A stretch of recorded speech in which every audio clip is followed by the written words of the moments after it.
you feel about male counsel? Like good advice that guys give guys? Yo. Okay, I'm doing this t-shirt series for beautiful boys, and one of I'm doing like a series of 3, so it's all about public service announcements. So I'm trying to say, as beautiful boys, this is what we initially stood for, or stand for, as a beautiful boy.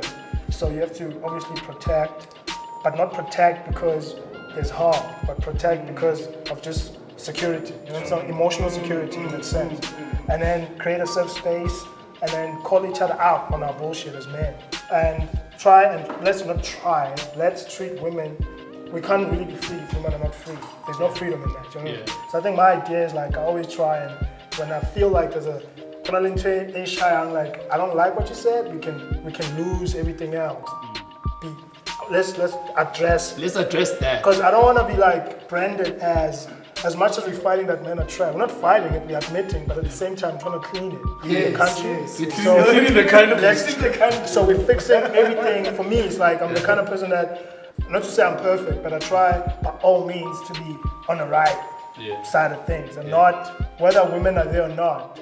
Let's not try and perpetuate the stereotype of that of being, men. So I mean, the reason I ask my question is there's the underlying thing of what does it mean to be a man. Yes. So my thing is, what I've also realized the last 3 or 4 years in terms of maybe just getting older and no longer having to prove certain things is that guys, other than calling each other out, because I think the calling each other out it's also the extreme things. Yeah. Do you know what I mean? Yeah. It's the violence, it's the whatever. But no, but what I'm saying is that for me it begins when a guy's just not being cool to his girl. Do guys say I'm trying, but you got a good girl, you're actually being a bit of a dick. Do you know what I mean? So for me, I was talking to my girl last night about just generally relationships between men and women, and how the fact that the biggest problem in South Africa around women abuse is a thing of, we said on Twitter that let's report this guy, let's retweet this guy as abusing this girl. It's easy for us to do that, to retweet, because we don't know that guy that abused a girl in UJ. We don't know him. Yeah. But now it's a different story when, let's say, I see George smacking his girl, right? He's my boy. So let's say I do call him out and be like, yo, my dude, this shit is unacceptable. Don't fucking do this. He knows. He knows. But he knows that's fucked up. Yeah, he knows. But the thing is, 99% of the time, we will never call the police on our own boys. No, we won't. And that's why, that's one of the biggest problems. And also these girls, or the women that tweet, fuck men and trash, men are trash. Most of these girls have brothers and uncles that do abuse. Are you? So I ask most women, I'm like, listen, these guys are abusing. You make it like it's a men's struggle. It's also a family thing. Yeah, you have a brother that you love dearly. You always post him on the grams. Yeah. He comes out, he's abusing a girl. Yeah. You know about it. Are you gonna call the police on your own brother? No. Chances are no. So there's also that. But what I'm trying to say overall is that I think the other day I saw a quote where I think Kanye was saying it, he was saying being black is a trigger period. Yeah. In a sense that all of us just carry so much pain with so many different layers. As men, we carry so much flippin' layers of just centuries of just pain as a black people. And the only way we can get to a space where we can start addressing those issues is actually being vitally honest around those issues.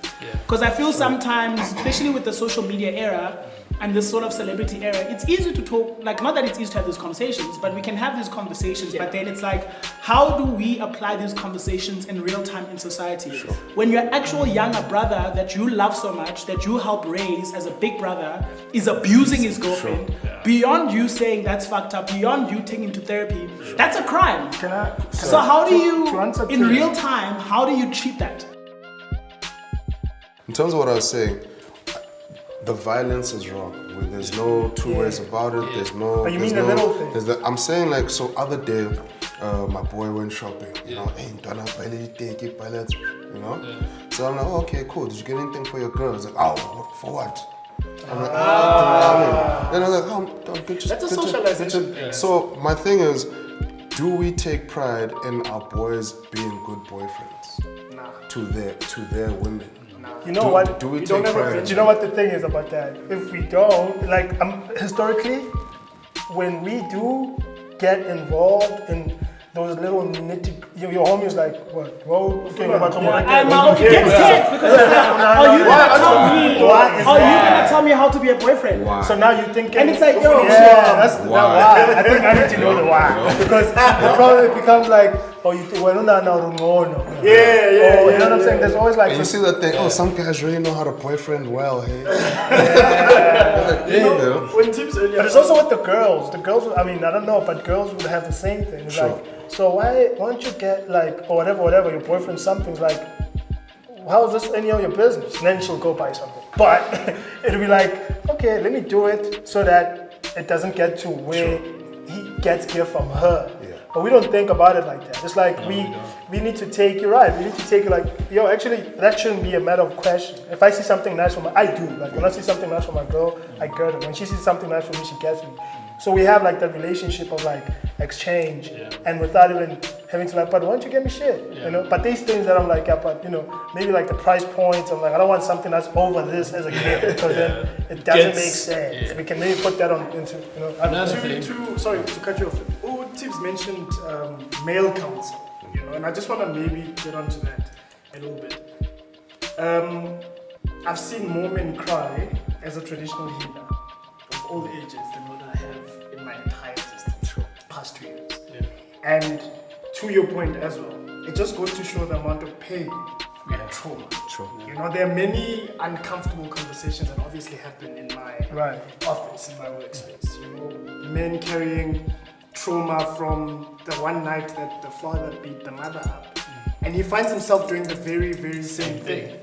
You know, and but he's saying in his heart, I don't want to be that man. And there I am sitting, I'm like, but you're becoming everything that man is. You know what I'm saying? That everything that you say you want to become. Why? Because you're focusing on just that one thing. You want to deny the fact that that is your father. You cannot deny that that is your father who beat your mother. You need to accept that this is who he is. Accept that, and I don't want to be and like that. You, because it's in his DNA, and you've got this man's DNA. It's got the potential of you becoming that person. You know. So in terms of counseling, I think for me, let's not be scared of calling each other out, no matter what the circumstances. Of course, man. You know what I'm saying? I think we've done far too much damage. And I do it because I feel like if I call you out, no offense, if you do some dumb shit, I feel like I'm a better man than you. Yeah. As I said to you before, is that a lot of us face a lot of traumas growing up. And you know, having to go into suburban schools, where white kids from a young age, they sing a therapist. Like they depressed. I remember at 13, a kid's like, I'm seeing a therapist, that my brain doesn't work well, I'm on pills. I'm like, what the fuck? And my mom, and then whenever I felt something was wrong and I spoke to my mom would be like, yeah, snap out of it. Like, be happy. What do you mean you're sad and you woke up sad? Like, you know what I'm saying? Like, so we come from that culture as men and even as black people where being open, especially as a guy or as a young boy, being open about your state of mind, your emotional space, was never a thing for us. Okay, gents, thank you very much for coming through, and I'm enjoying the conversation, different perspective, and I'm also learning as well, you know. And I think the people of Marvin as well will get to understand the stuff that we're going through as men, because we're not really just there and not going through stuff within us. So I got a package from Vaseline the other day, and I think it's quite cool. There's some of your stuff as well. Only you. It's a surprise. No. What is it?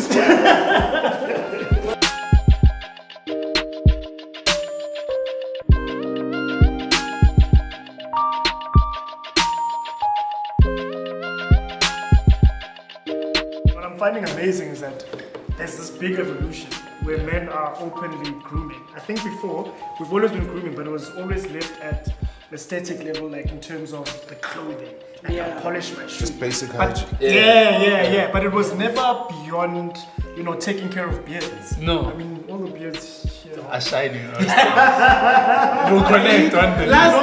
And everybody has like clean skin, and it's quite an interesting thing to observe that just us as men, we've like, I don't care. I've got three things that I use for my face, another one for my As an industry, the grooming industry has opened up and has grown so much that it's actually competing with women as well. Yeah. Because guys are like, I need to look good. Metrosexual. I can't just, since you're a Vaseline guy, man, you can't just come around. I can't be out of Be stock. ashy.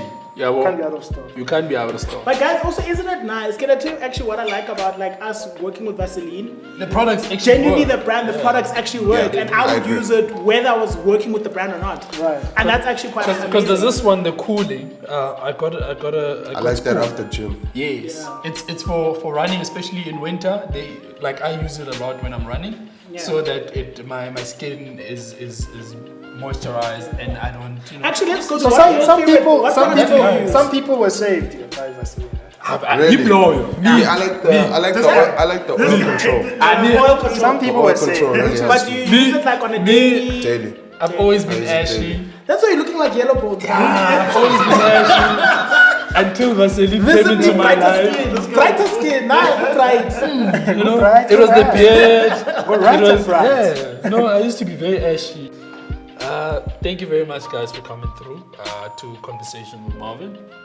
This is the first, and I'm sure it won't be the last. We'll have more conversations because I believe that a platform like this, even just not for the audience, just for us, we learn a lot from each other. And we get to understand other sides, And we get to take free stuff home. Yeah, That's bro. awesome. Wow. And you Yeah. look like cool people. No, no, think about it. I actually did this. Oh, I you did did the this? mic Yeah. and the scissors. But why didn't I put the rest? But anyway. Lazi Mathebula. I'm also Sorry, man. Yeah. But so Sorry, thank you. man. But I mean, they did put the mics across, so they still, When I'm Mike say for last night. I got 4 mics though. and I'm shining. All I need is one mic. Like when we open, the first thing we see is your. It's a mine. You know what I'm saying? Okay, cool. So thank you very much. Then until the next episode, and we'll talk about more stuff about men.